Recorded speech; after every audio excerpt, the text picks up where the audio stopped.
I kōrero māua ko Hekia Parata o ngā hinara I mua tataake nei, mo te pūrongo a te ropu whakamana I te tiriti, e pāna ki te tono wai rua ono rua, me te wahanga ki te oranga tonutanga o te reo Māori.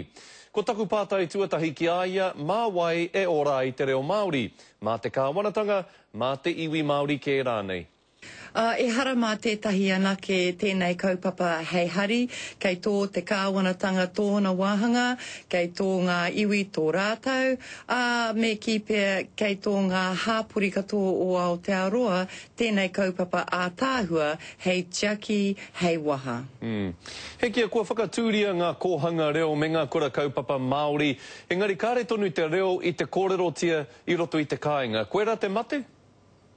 Ai, koera tētahi o ngā mate, kei te haere tonu ngā kohanga reo me ngā kura kaupapa, me ngā whare kura, kei te pakari haere te nuinga o ēna, engari kāre mā rātou anake tēnei kaupapa hei waha. Nā reira, kua kōrero ke au ko te tikanga me kōrero tātou katoa te reo, aha ko tapepe, aha ko kāri te tino pai pērā iau, engari ko te tūmanako me whakapakari tātou mai I ngā kāinga katoa o te whenua. E whakai ana koe ki te kōrero a etahi, no te iwi Māori tonu te he e tā mate haere nei tōna reo? Kāore, kei tētahi iwi o rātou kōkiringa mō tēnei kaupapa o te reo.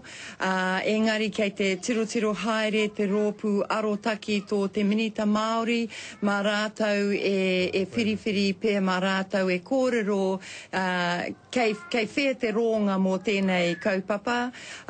Engari e aki ana hau, e whakahau ana ngā iwi katoa no te mea ko te pai o te reo Māori, ko te mita no tō tēnā iwi, tō tēnā iwi.